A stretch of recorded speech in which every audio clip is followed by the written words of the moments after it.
الحمد للہ رب العالمین والصلاة والسلام علی حبیبہ محمد وآلہ وصحبہ اجمعین۔ اعوذ باللہ من الشیطان الرجیم، بسم اللہ الرحمن الرحیم۔ وعن علی رضی اللہ تعالی عنہ قال قال رسول اللہ صلی اللہ علیہ وسلم السحر عینان فمن نام فلیتوضأ، رواہ ابو داود۔ وقال الشیخ الامام المحی السنہ رحمہ اللہ ذا فی غیر القائد لما صح عن انس۔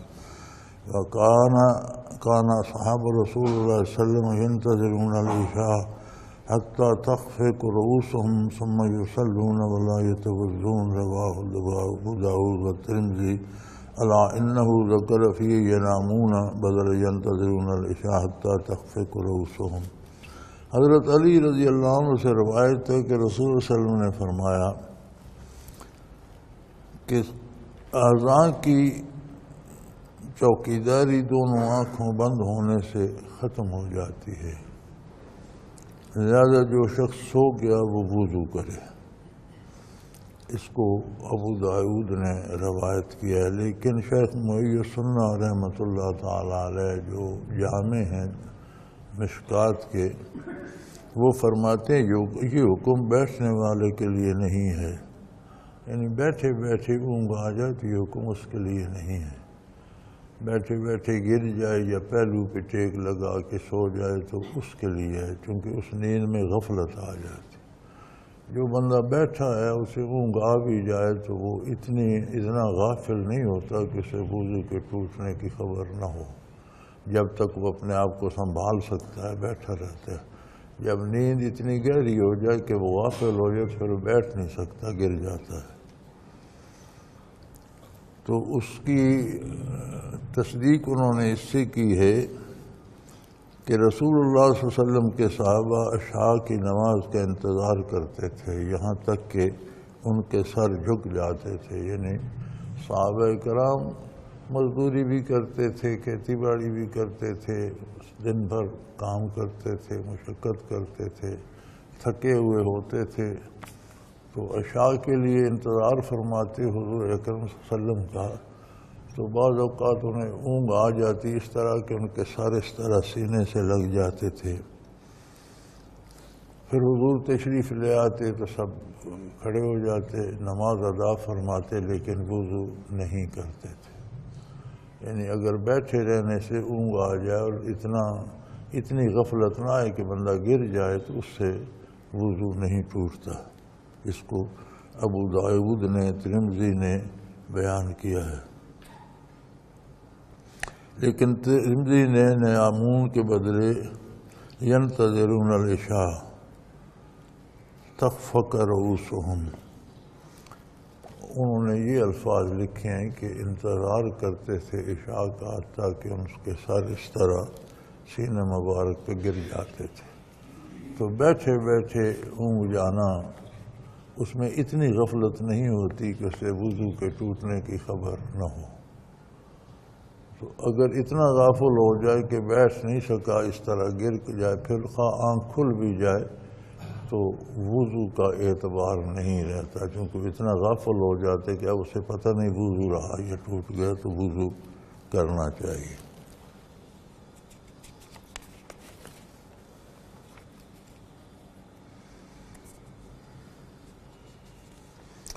وعن بصرۃ رضی اللہ تعالی عنہا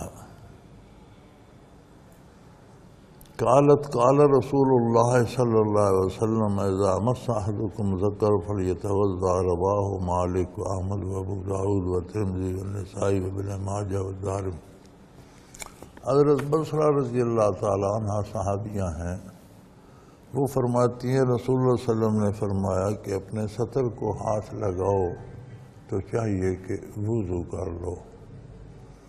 یہ مسئلہ بھی مختلف ہی ہے، اس کے بعد کی احادیث ملتی ہیں جس میں حضور اکرم صلی اللہ علیہ وسلم سے باقاعدہ یہ مسئلہ پوچھا گیا، تو آپ صلی اللہ علیہ وسلم نے فرمایا کہ جسم کا ایک حصہ ہی ہے، جب جسم پاک ہے وضو کر لیا تو پھر جسم کا ایک حصہ ہاتھ لگ جانے سے وضو نہیں ٹوٹتا، لہذا امام ابو حنیفہ رحمۃ اللہ تعالیٰ علیہ کا ارشاد یہی ہے، اور احناف کا مذہب یہی ہے کہ وضو کرنے کے بعد اگر سطر کو ہاتھ لگ جائے تو وضو نہیں ٹوٹتا۔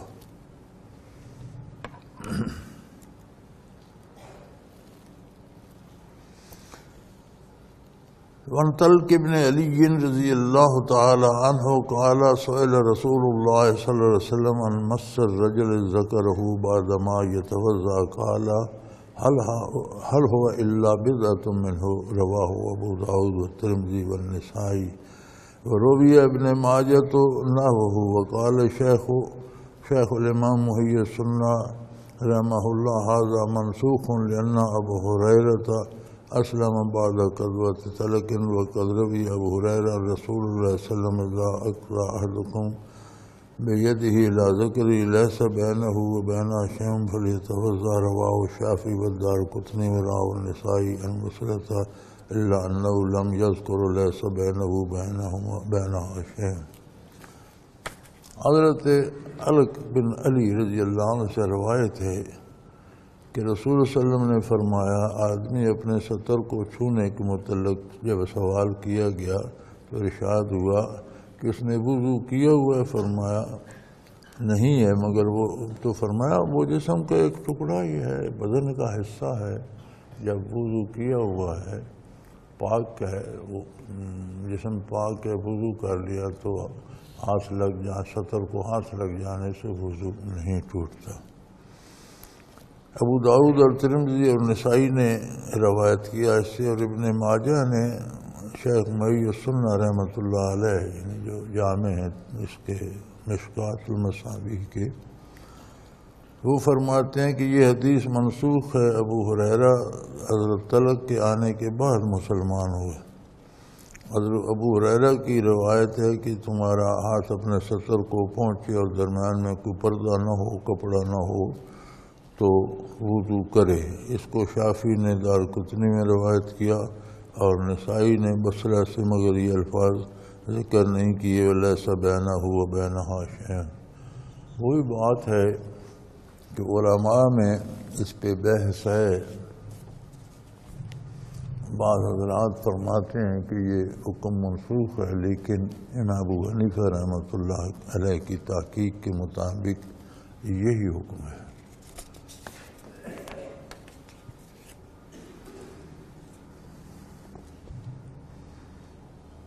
اس کی تائید دوسری حدیث مبارکہ سے ہوتی ہے۔ وعن عائشہ رضی اللہ تعالیٰ عنہا قالت کان النبی صلی اللہ علیہ وسلم یقبل بعض ازواجہ ثم یصلی ولا یتوضا رواہ ابو داؤد والترمذی والنسائی وابن ماجہ قال الترمذی لا یسع عند اصحابنا بحال اسناد عروۃ عائشہ وایضا اسناد ابراہیم التمیمی عنہا وقال ابو داؤد ھذا مرسل وابراہیم التمیمی لم یسمع عائشہ رضی اللہ تعالی عنہا۔ حضرت عائشہ رضی اللہ عنہا سے روایت ہے کہ نبی صلی اللہ علیہ وسلم اپنی بعض بیویوں کا بوسہ لے لیتے تھے اور پھر نماز پڑھتے تھے اور وضو نہیں فرماتے تھے۔ یہ ابو داؤد اور ترمذی اور نسائی اور ابن ماجہ نے روایت کیا ہے۔ ترمذی نے فرمایا ہمارے اصحاب کے نزدیک صحیح نہیں ہے کہ کسی حال میں سند عروہ کی عائشہ رضی اللہ عنہ سے صحیح نہیں۔ ابراہیم تمیمی کی حضرت عائشہ سے بھی درست نہیں۔ ابو داؤد نے کہا یہ حدیث مرسل ہے، ابراہیم تمیمی نے عائشہ سے نہیں سنا۔ یہ علماء محققین کی بحث ہے۔ اس میں سے حاصل کلام یہ ہے کہ اگر کوئی خاوند کوئی میاں اپنی بیوی کا بوسہ لے لیتا ہے اور کوئی چیز خارج نہیں ہوتی تو وضو نہیں ٹوٹتا، لیکن اگر مزی خارج ہو گئی تو وہ اس سے وضو ٹوٹا، بوسہ لینے سے نہیں ٹوٹتا۔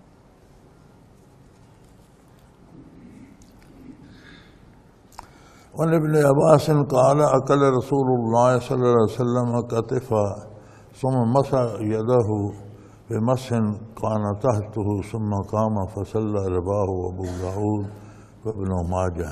حضرت ابن عباس رضی اللہ عنہ سے روایت ہے کہ رسول اللہ صلی اللہ علیہ وسلم نے بکری کا شانہ کھایا۔ آپ صلی اللہ علیہ وسلم کو بکری کا شانہ بہت پسند تھا۔ شانہ سے مراد ہے اس جوڑ سے اوپر یہ جو تھوڑا سا گوشت ہوتا ہے، اس میں زیادہ تو ایک چوڑی سی ہڈی ہوتی ہے اور اس پر تھوڑا سا گوشت ہوتا ہے۔ تو عموماً وہ ہڈی تو آج کل قصاب بھی نکال دیتے ہیں، درمیان سے چوڑی سی ہڈی ہوتی ہے، شانے کی ہڈی اسے کہتے ہیں۔ تو وہ گوشت حضور اکرم صلی اللہ علیہ وسلم کو بہت پسند تھا۔ تو حضرت عباس رضی اللہ عنہ فرماتے ہیں کہ حضور صلی اللہ علیہ وسلم نے بکری کا شانہ کھایا اور جس چٹائی پر جلوہ افروز تھے اس سے اپنا ہاتھ پونچھا اور کھڑے ہوئے اور نماز ادا فرمائی۔ تو علماء حق فرماتے ہیں کہ اگر اس کی جو اس میں تراوت ہے یا اس میں جو اثر ہے تیل کا یا گھی کا، اگر وہ زیادہ نہ ہو اور آپ صلی اللہ علیہ وسلم نے صرف اپنی انگلیاں استعمال فرمائیں اور گوشت اٹھا کر منہ میں ڈالا اور ہاتھ پہ وہ تراوت نہیں آئی، تو وہ انگلیاں آپ نے جس چٹائی پہ تشریف فرما تھے اسی سے صاف کر دی۔ اگر وہ اس کی تراوت منہ میں بھی لگ جائے ہاتھ تو پھر کلی کرنا ضروری ہے، ہاتھ دھونے چاہیے۔ لیکن اگر انگلی سے بوٹی اٹھا لی، کھا لی اور بوٹی بھونی ہوئی تھی، اس میں گھی وغیرہ کی وہ نہیں تھی، تو پھر کلی کرنے کی بھی ضرورت نہیں ہے۔ اور ہاتھ میں چونکہ کچھ نہ کچھ لگ جاتا ہے تو حضرت صلی اللہ علیہ وسلم نے اسے چٹائی سے وہ انگلیاں مبارک صاف کر لیں۔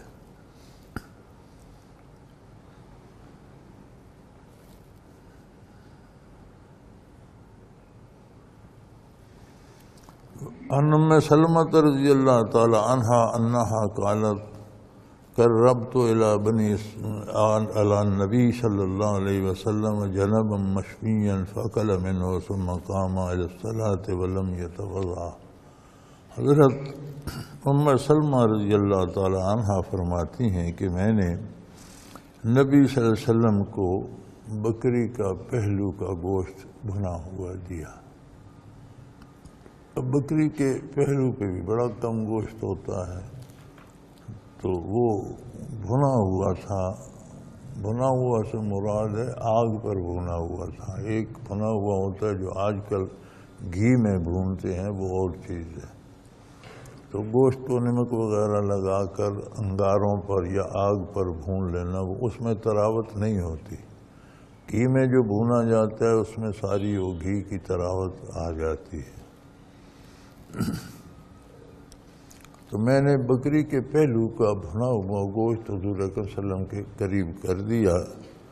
آپ نے اس میں سے کھایا اور نماز کے لیے کھڑے ہوئے اور وضو نہیں کیا۔ گویا اس کے کھانے سے وضو نہیں ٹوٹتا۔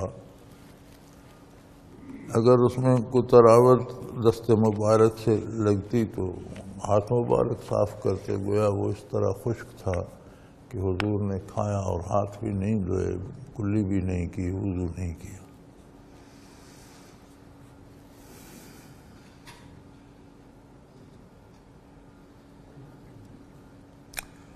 تیسری فصل ہے عن ابی رافع رضی اللہ تعالی عنہ قال اشهد لقد كنت اشوي لرسول الله صلی اللہ علیہ وسلم بطن الشاة ثم صلى ولم يتوضا۔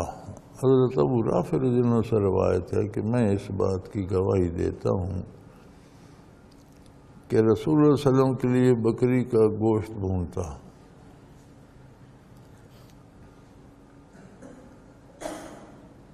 بطن الشاة، بکری کے پیٹ کا، یعنی گردے یا دل یا کلیجی یا اس طرح کا گوشت بھونتا۔ بھوننے سے وہی مراد ہے کہ انگاروں پر یا آگ پر سیک کر بھونا جاتا۔ اور آپ صلی اللہ علیہ وسلم نے تناول فرمایا، نماز پڑھی اور وضو نہیں کیا۔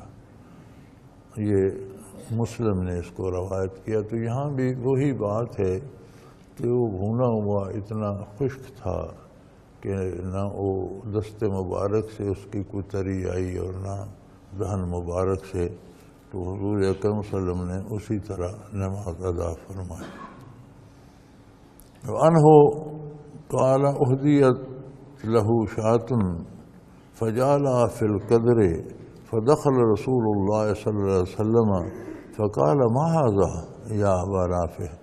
قال شاة أهديت لنا يا رسول الله فتبختها في القدر. قال ناولني الذراع يا أبا رافع فناولته الذراع ثم قال ناولني الذراع الآخر فناولته الذراع الآخر ثم قال ناولني الذراع الآخر فقال يا رسول الله إنما للشاة ذراعان. فقال له رسول الله صلى الله عليه وسلم أما إنك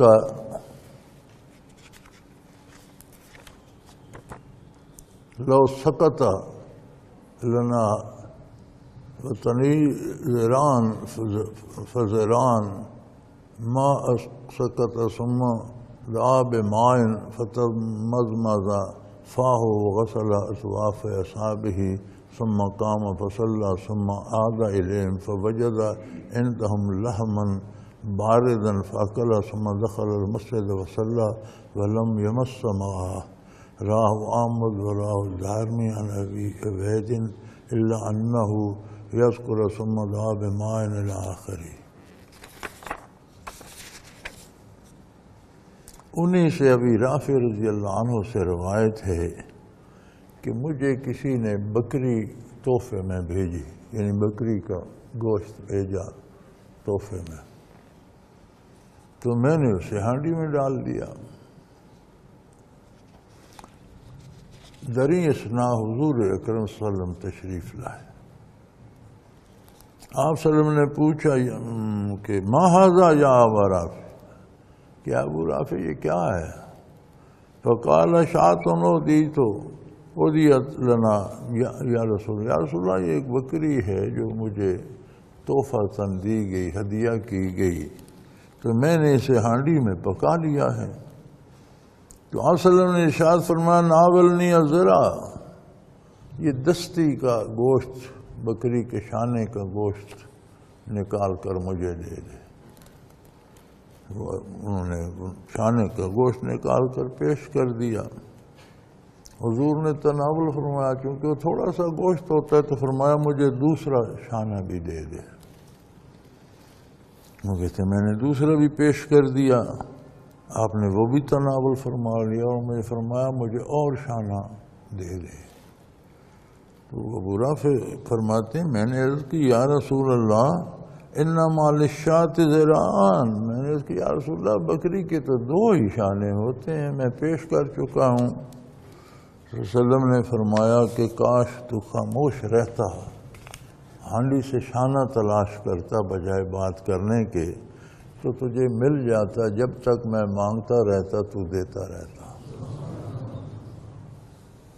تو یہ معجزہ ہوتا حضور اکرم صلی اللہ علیہ وسلم کا کہ میں نے جب مانگ لیا تھا تو تجھے بات کرنے کی کیا ضرورت تھی؟ تو ہانڈی میں چمچہ ڈالتا، شانہ آ جانا تھا اس پر. اگر میں پھر مانگتا تو پھر تلاش کرتا، پھر مل جانا. تجھے اس بات سے کیا غرض تھی کہ دو شانے ہوتے ہیں بکری کے یا چار ہوتے ہیں؟ یہ تو میں بھی جانتا. جب میں نے مانگ ہی لیا تھا تو تجھے بات نہیں کرنی چاہیے تھی، تجھے خاموشی سے شانہ تلاش کرنا چاہیے تھا. جب تک میں مانگتا رہتا تجھے ملتے رہتے، لیکن تو خامخواہ بول پڑا. پھر آپ نے پانی طلب فرمایا اور کلی کی اور ہاتھ مبارک سے جہاں جہاں گوشت لگا تھا انگلی مبارک جو تھیں ان کو دھویا اور نماز ادا فرمائی. نماز سے فارغ ہو کر واپس آئے، انہی کے گھر میں تشریف لائے تو وہاں ان گھر والوں کے پاس بکری کا ٹھنڈا گوشت تھا، وہی جو حضور نے بھی تناول فرمایا. پھر آپ تو نماز کے لیے تشریف لے گئے، واپس آئے تو گوشت تھا لیکن ٹھنڈا ہو چکا تھا. آپ نے اس میں سے بھی تھوڑا سا تناول فرمایا اور پھر نہ ہاتھ صاف کیے، نہ کلی کی، نہ پانی طلب فرمایا. تو اس میں سے کوئی ایک آدھ بوٹی حضور نے ویسے انگلی مبارک سے اٹھا لی ہوگی، جس سے تراوت ہاتھ پر لگی نہ منہ میں زیادہ لگی، تو وہاں کلی کرنے کی یا ہاتھ دھونے کی ضرورت محسوس نہ فرمائی۔ وَانَنْسِ بْنِ مَالِكٍ قَالَ كُنْتُ أَنَا وَأَبِي أَبُو طَلْحَةَ جَلُوسًا فَأَكَلْنَا لَحْمًا وَخُبْزًا ثُمَّ دَعَوْتُ بِوُضُوءٍ فَقَالَ لِمَ تَوَضَّأْتَ فَقُلْتُ لِهَذَا الطَّعَامِ الَّذِي أَكَلْنَا فَقَالَ أَتَوَضَّأُ مِنَ الطَّيِّبَاتِ لَمْ يَتَوَضَّأْ مِنْهُ مَنْ هُوَ خَيْرٌ مِنْكَ صلی اللہ علیہ وسلم۔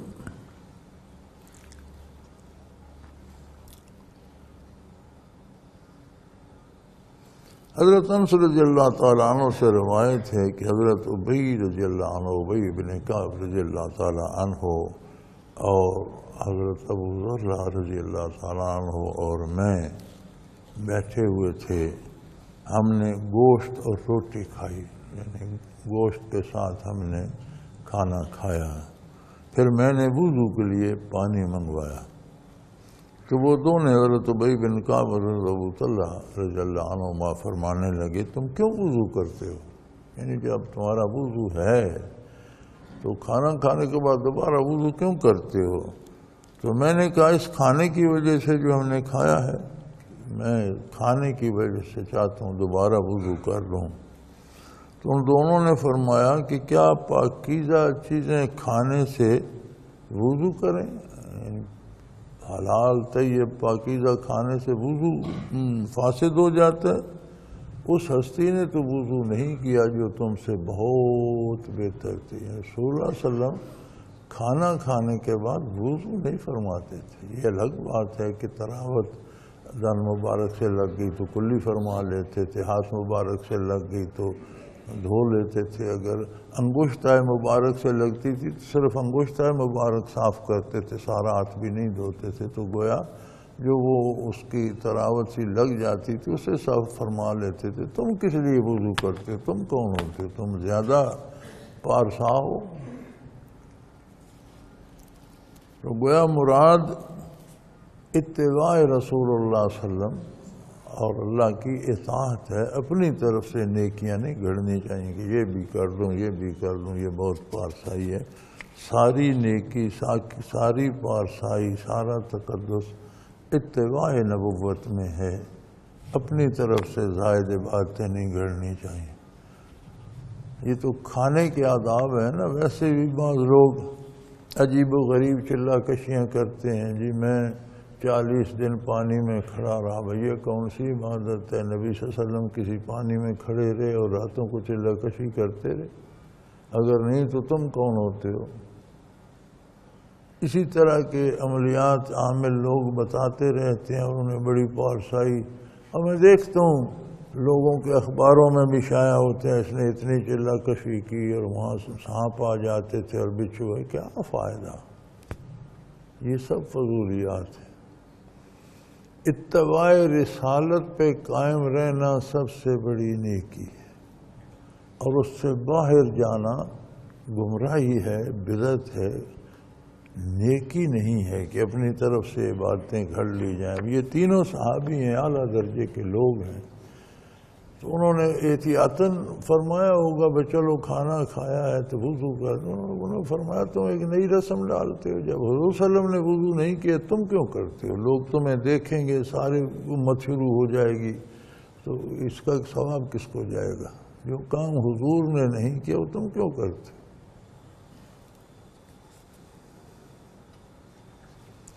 وعن ابن عمر رضی اللہ تعالی عنہ کان یقول قبلۃ الرجل امرأۃ وجسها من الملامسة ومن قبل امرأۃ او جسها بيده فعليه الوضوء۔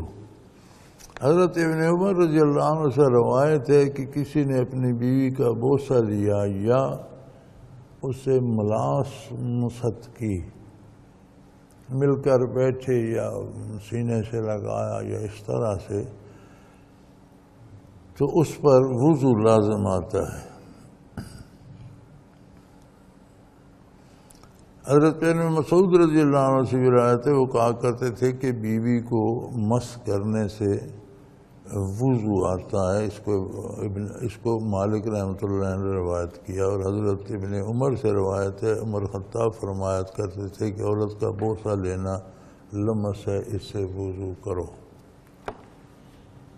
اصل میں جو آیہ کریمہ ہے اِذَا لَامَسْتُمُ النِّسَاءَ، جب وہ وضو کے احکام میں ہے کہ جب عورت سے مس کرو، لمس کرو، تو یہ ان حضرات کا مسلک ہے جنہوں نے لمس سے چھونا یا بوسہ لینا مراد لیا ہے، لیکن احناف کا مسلک یہ ہے کہ وہاں غسل کی بات ہے، غسل واجب ہوتا ہے، اور غسل ہم بستری سے یا جماع سے واجب ہوتا ہے، تو اس سے لمس سے مراد ہم بستری ہے، ہاتھ لگانا یا بوسہ لینا مراد نہیں۔ تو علماء احناف کے نزدیک اگر بوسہ لیتا ہے یا ہاتھ لگاتا ہے تو شہوت آ گئی یا مزی آ گئی تو اس سے وضو ٹوٹ گیا، محض لمس سے وضو نہیں ٹوٹتا۔ اس کی تائید میں احادیث مبارکہ بھی ہیں جن سے یہ اخذ کیا گیا۔ جن حضرات نے لمس سے ہاتھ لگانا اخذ کیا ہے، چونکہ وہاں لمس پر غسل واجب ہے قرآن کی آیت میں، تو غسل ہم بستری سے واجب ہوتا ہے، تو اس کا معنی ہم بستر ہونا ہے۔ تو جن حضرات نے لمس کا معنی چھونا لیا ہے وہ فرماتے ہیں کہ پھر چھونے سے بھی وضو کرو۔ تو اگر لمس کا معنی یہ لیا جائے تو وہاں تو حکم غسل کا ہے، پھر وضو کیوں کرو، پھر غسل کرو۔ بہرحال یہ علماء کی بحث ہے، اور دونوں طرف دلائل ہیں، دونوں طرف علماء ہیں۔ مقتدی کے لیے یا مقلد کے لیے جس کی بھی پیروی کر لے درست ہے، جسے مناسب سمجھی، چونکہ خود جو مجتہد نہیں ہے اس نے کسی سے تو مسئلہ پوچھنا ہے۔ ہمارے ہاں یہ بھی ہے کہ لوگ، ایک تو پہلے سے طبقہ آ رہا ہے غیر مقلدین کا جو فرماتے ہیں ہم کسی کی تقلید نہیں کرتے، یہ تو ایک طبقہ ہے دین میں، اچھے لوگ ہیں، دیندار ہیں، اور تقلید کرتے ہیں، مانتے نہیں۔ اس لیے کہ کون ہے جو تقلید نہیں کرتا؟ کون ہے؟ ہر بندہ مجتہد ہے، خود اجتہاد کر لیتا ہے، ہر بندہ سارے مسائل خود جانتا ہے۔ جب نہیں جانتا تو کسی سے تو پوچھتا ہے، تو اسی کی تقلید ہو گئی۔ تو ہر کے امے کی تقلید کرنے کی بجائے اگر ہم ایک امام مجتہد سے پوچھ لیں تو یہ اچھی بات ہے، یہ خراب ہے۔ جو نہیں جانتے، جنہیں مسائل نہیں آتے، کوئی ساری دنیا عالم یا فاضل یا مجتہد تو نہیں، عالم بھی مجتہد، ہر عالم مجتہد تو نہیں ہوتا۔ اجتہاد کا درجہ تو بہت بلند ہے، وہ تو حدیث کے بھی فاضل ہوتے ہیں، تفسیر کے، نزول قرآن کے، آیات کے معنی اور محل کے، مفاہیم کے، پھر احادیث کی اقسام کے، پھر راویوں کی زندگی کے، پھر ان کے حالات، بڑا لمبا کام ہے۔ پھر جامع ہوتی ہیں احادیث، کتنی احادیث ہیں، کون پہلے تھی، کون بعد میں آئی، کون منسوخ ہے، کون سی ناسخ ہے، ایک وسیع سمندر ہے۔ اور جو بحر ناپیدا کنار کے شناور ہوتے ہیں وہ مجتہد ہوتے ہیں۔ تو امت المسلمین تفصلوا علی الذکر ان کنتم لا تعلمون، اللہ کا حکم ہے کہ جاننے والوں سے پوچھ لیا کرو جو بات تم نہیں جانتے۔ طریقہ یہ ہے، جو بندہ نہیں جاب، ہر بندہ تو اس پائے عالم نہیں کہ اجتہاد کرے، تو غیر مقلدین حضرات بھی تقلید ہی کرتے ہیں۔ وہ معاشمہ کی، عہد حاضر کے مولویوں کی، علماء کی کر لیتے ہیں، اور ہم علماء سمیت ائمہ مجتہدین کی کر لیتے ہیں، اس کے بغیر تو چارہ نہیں۔ اور تقلید فقہی مسائل میں ہے، ایمان عقائد ہر ایک کا ذاتی عقیدہ ہے، اپنا ایمان ہے، عقائد میں، ایمانیات میں تقلید فقہی مسائل میں ہے جہاں تحقیق چاہیے۔ تو یہ علماء کے درمیان اس کی بحث ہے، اب جو جس کا دامن تھام لے۔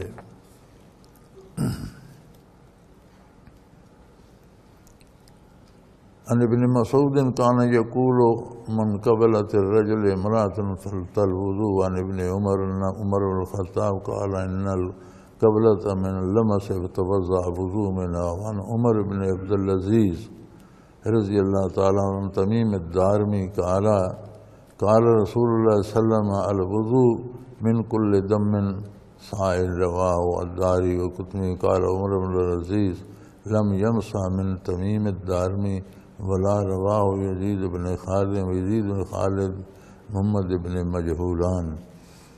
حضرت عمر بن العزیز تمیم دارمی سے روایت کرتے ہیں کہ رسول اللہ نے فرمایا ہر بہنے والے خون سے لازم آتا ہے، وضو لازم آتا ہے، یعنی اگر کسی جگہ سے بدن سے اتنا خون نکلے کہ وہ بہہ نکلے تو اس سے وضو ٹوٹ جاتا ہے۔ اور یہی مسلک امام ابو حنیفہ رحمۃ اللہ تعالیٰ کا ہے کہ اگر اتنا خون نکل آئے جو بہے نہیں تو خیر ہے، لیکن اگر اتنا نکل آئے کہ جو بہنا شروع کر دے تو اس سے وضو ٹوٹ جاتا ہے۔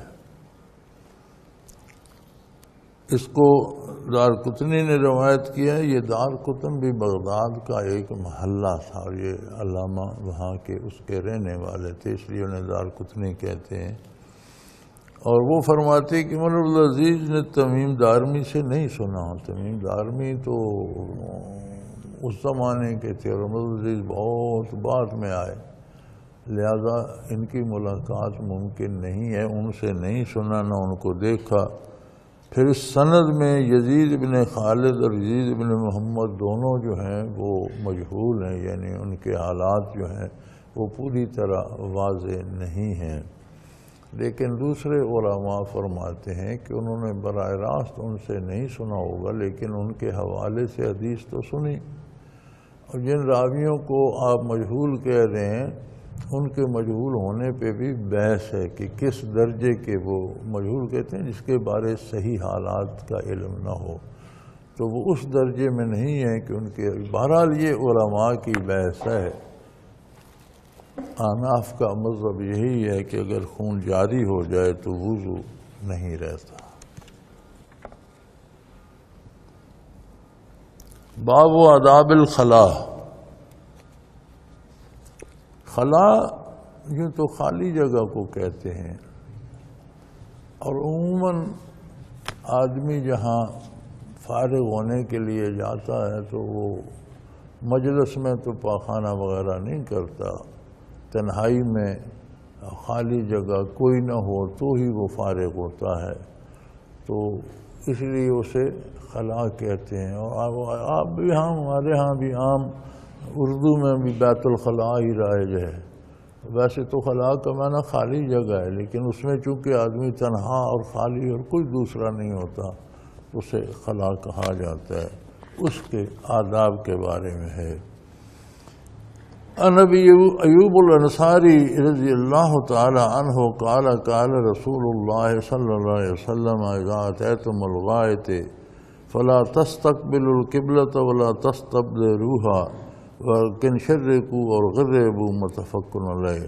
وقال الشیخ الامام محی السنہ رحمہ اللہ هذا حدیث فی الصحراء واما فی البنیان فلا باس لما روی من عبد اللہ بن عمر قال ارتقیت فوق بیت حفصة لبعض حاجتی فرأیت رسول صلی اللہ علیہ وسلم یقضی حاجته مستقبل القبلة مستقبل الشام متفق علیہ۔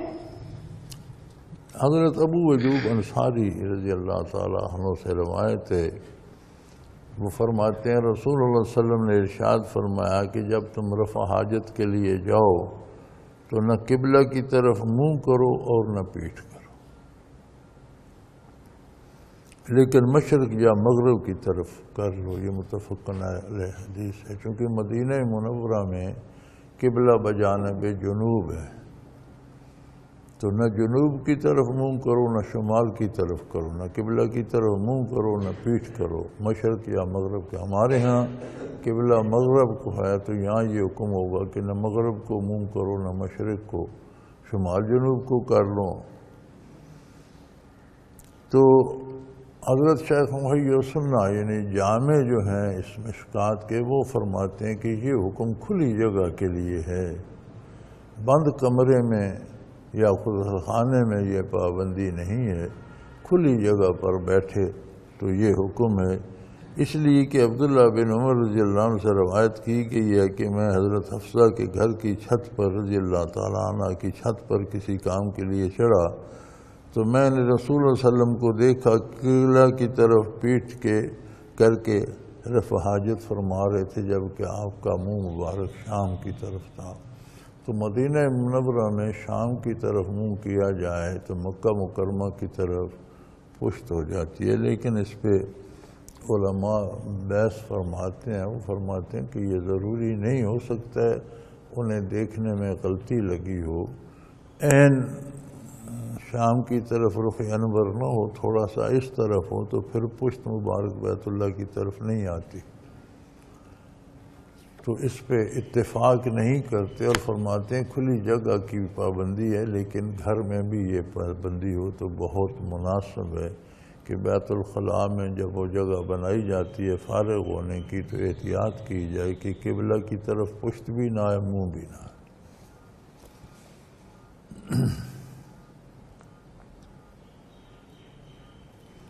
ون سلمان رضی اللہ عنہ قال نہانا، یعنی رسول اللہ صلی اللہ علیہ وسلم ان نستقبل قبلۃ الغائط او بول ان نستنجی بالیمین او نستنجی باقل من ثلاثۃ احجار او نستنجی برجی او بعظم۔ حضرت سلمان رضی اللہ عنہ سے روایت ہے، وہ فرماتے ہیں رسول صلی اللہ علیہ وسلم نے ہم کو جن چیزوں سے منع کیا وہ یہ ہے کہ ہم رفع حاجت کرتے وقت، پیشاب یا پاخانہ کرتے وقت نہ قبلے کی طرف منہ کریں نہ پشت کریں، اور دائیں ہاتھ سے استنجا نہ کریں، یا 3 پتھروں سے کم استنجا نہ کریں، یا ہم جانور کے گوبر یا ہڈی سے استنجا نہ کریں۔ تو 2 باتیں اس میں واضح ہیں کہ قبلہ کی طرف منہ بھی نہیں کرنا چاہیے اور پشت بھی نہیں کرنی چاہیے۔ دوسری بات دائیں ہاتھ سے، تو میرا خیال دائیں ہاتھ سے تو شاید ممکن بھی نہیں ہوتا، یہ ہم لوگوں کی عادت ہوگی، ہمیں عجیب لگتا ہے چونکہ ہاتھ تو ویسے ہی ہے جیسے دایاں ہے ویسے بایاں ہے، لیکن شاید نسلاً بعد نسلاً عادت ہوگی، اب تو عجیب لگتا ہے کہ دائیں ہاتھ سے کیسے ہو سکتا ہے، شاید کچھ لوگ کر لیتے ہوں گے، تو آپ صلی اللہ علیہ وسلم نے منع فرمایا کہ دائیں ہاتھ سے استنجا نہ کیا جائے۔ تیسری بات ارشاد فرمائی کہ گوبر ہڈی وغیرہ سے استنجا نہ کیا جائے۔ اس کی تفصیل میں علماء حق فرماتے ہیں کہ ایک تو یہ اگر آپ جسم کہیں گیلا ہے، پلیدی لگی ہوئی ہے تو گوبر لگائیں گے تو وہ بجائے صاف کرنے کے ساتھ کچھ خود چمٹ جائے گا، ہڈی ہے وہ کما حقوہ صاف نہیں کرے گی، تو ڈھیلے استعمال کیے جاتے تھے مٹی کے، تو ڈھیلے بھی حضور نے فرمایا کہ 3 ہوں، لیکن دوسری حدیث میں بھی ارشاد ہے مقصد یہ ہے کہ نجاست بدن سے نہ رہے، اگر 2 سے بھی حاجت پوری ہو جائے نجاست نہ رہے تو وہ بھی درست ہے کہ ایک حدیث میں ارشاد ہے کہ ایک صحابی کو ڈھیلے لانے کا حکم دیا تو وہ 2 ڈھیلے لایا اور 1 ٹکڑا گوبر کا اٹھا لائے، تو حضور نے گوبر قبول نہیں فرمایا اور وہ ڈھیلے قبول فرما لیے اور 2 ہی استعمال فرمائے۔ تو مقصد یہ ہے کہ جسم کے ساتھ ناپاکی نہ رہے۔ آج کل میرا خیال ہے دور بدل گیا ہے، بہت ہی دیہات میں بھی گھروں میں بھی باتھ روم غسل خانے بن گئے ہیں، اور عموماً لوگ پانی استعمال جو سب سے بہترین چیز ہے جس سے عمدہ پاکیزگی ہو جاتی ہے، سب سے اعلیٰ پاکیزگی ہو جاتی ہے، سب سے عمدہ ہے۔ اور گوبر اور ہڈی وغیرہ سے آپ نے منع فرمایا تو علماء فرماتے ہیں کہ یہ گوبر اور ہڈی جو ہے اس میں جنات کی غذا ہوتی ہے، اس لیے حضور نے اس لیے بھی منع فرما دیا۔ جنات کی غذا کیسے، کیا جنات ہڈیاں اور گوبر کھاتے؟ نہیں، جنات جس میں لطیف ہوتے ہیں، نظر نہیں آتے، ان کی غذا ایک قسم کی انرجی ہوتی ہے، جیسے بجلی ایک طاقت ہے، نظر نہیں آتی، گرفت میں نہیں آتی، لیکن ہے، اسے انرجی یا طاقت یا قوت کہتے ہیں۔ جنات کی غذا یہی انرجی ہوتی ہے، تو ان کے لیے اللہ نے جو مباح کی وہ یہ ہے کہ گڈھیوں میں گوبر وغیرہ میں جو انرجی بچ جاتی ہے وہ وہاں سے اسے سک کر لیتے ہیں. یہ نہیں کہ وہ گوبر کھاتے رہتے ہیں یا ہڈیاں چباتے رہتے ہیں. ان میں جو وہ طاقت قسم کی چیز ہڈیوں میں بھی ہڈیوں میں گودا بھی ہوتا ہے، اس میں سب سے زیادہ طاقت ہوتی ہے. اسی طرح گوبر میں بھی غلہ آدھا ثابت نکال دیتے ہیں جانور، یا پٹھے کھاتے ہیں تو اس کی طاقت بھی ساری اس سے نکال نہیں لیتے، کچھ نہ کچھ طاقت اس میں رہ جاتی ہے. تو وہ وہاں سے انرجی سک کر لیتے ہیں، کھینچ لیتے ہیں. تو یہ ان کی حلال غذا ہے. لیکن آج کل تو میرا خیال ہے کھانا آدمی کم کھاتے ہیں، جنات زیادہ کھا جاتے ہیں. اور جنات کے کھانے کا پتہ یوں چلتا ہے کہ ایک آدمی 10 روٹیاں کھا جاتا ہے تو اتنی بھوک اسے کہاں سے آ گئی کہ وہ بیل جتنا کھانا کھا گیا. اس کی وجہ یہ ہوتی ہے کہ شیاطین یا جنات اس میں سے غذائیت جو تھی یا انرجی جو تھی وہ انہوں نے سک کر لی، پیچھے پھونک تھا، اس سے پیٹ نہیں بھرتا. غذا میں جو طاقت ہوتی ہے پیٹ اس سے غذا کی کوانٹٹی سے نہیں بھرتا. غذا میں جو انرجی، قوت اور طاقت ہوتی ہے پیٹ اس سے بھرتا ہے. تو یہ لوگ زیادہ کیوں کھاتے ہیں، ہر وقت کھاتے رہتے ہیں؟ اس لیے کہ شیاطین اور جنات ان کے ساتھ کھا رہے ہوتے ہیں. اب مغرب میں جائیں، یہاں ساتھی بیٹھے ہیں مغرب سے آئے ہوئے، ہر وقت کھاتے رہتے ہیں، ہر وقت جب دیکھو کھا رہے ہیں. میں ایک دفعہ جا رہا تھا بریڈ فورڈ سے لندن، تو میرا خیال ہے آدھے گھنٹے کی فلائٹ ہے. تو بریڈ فورڈ ایئرپورٹ پر ایک نوجوان آیا، وہاں بیٹھ کر اس نے کھانا کھایا. جہاز میں سوار ہوئے تو کھانے کا وقت تھا، انہوں نے کھانا لیا، اس نے ڈٹ کے کھایا. لندن ایئرپورٹ پر اترے سیدھا ہوٹل میں چلا گیا. کیا کمال ہے کہ ایک گھنٹے کے اندر اندر بندے نے 3 دفعہ پورا کھانا کھا لیا. یہ کیسے کھا لیا؟ اصل کھانے میں جو قوت ہوتی ہے وہ تو جن اور شیطان کھا لیتے ہیں جو ساتھ ہوتے ہیں.